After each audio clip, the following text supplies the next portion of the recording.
Fire departments and districts in the Ozarks struggle to get new fire trucks. Now, this is a national issue that we told you about last week. Many departments can't afford new trucks, and those that can are waiting years to get them. And that can lead to dangerous situations for all of us. Francis Watson joins us now with a closer look at how the problem is impacting the Ozarks and what lawmakers want to see change. Francis? Yeah, that's right, Rob. During the COVID-19 pandemic, federal stimulus money caused a sudden spike in orders for new fire trucks, creating a backlog and the price to nearly double. Now, we talked to 3 local departments and learned that they too are waiting years for fire trucks, and that forces them to manage with what they have.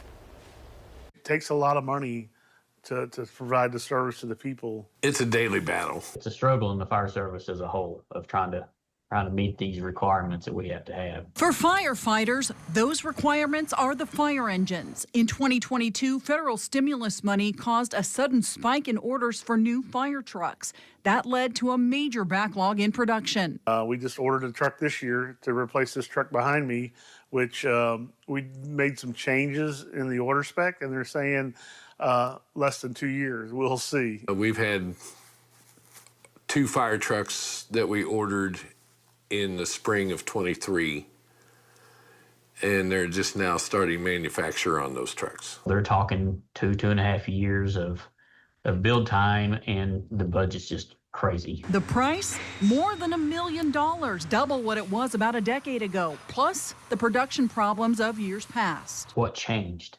You know, I get during COVID there was some issues of working and supplies and so on and so forth, but you know, where has that gone now? Why are we in this situation still? There used to be more than 24 major fire truck manufacturers in the country. Now there's only 3. Less competition, less manufacturing plants, less people building fire trucks. The firemen can't get the trucks. They can't get the engines. They can't get the apparatuses they need. Where is the money going? Who is profiting off of it? This is a crisis. Sometimes we have firefighters responding in pickup trucks, like a painting crew with ground ladders. We bought a 3-year-old demo unit that had been sitting for sale.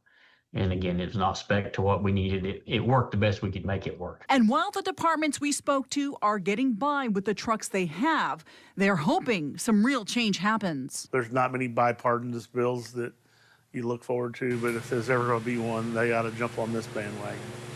According to our national investigative team, Wall Street filings for Rev Group and Oshkosh Pierce, 2 of the truck manufacturers, show their increasing production and delivery times are slowly improving. As for our rural volunteer departments with little to no funding, they rely entirely on used trucks.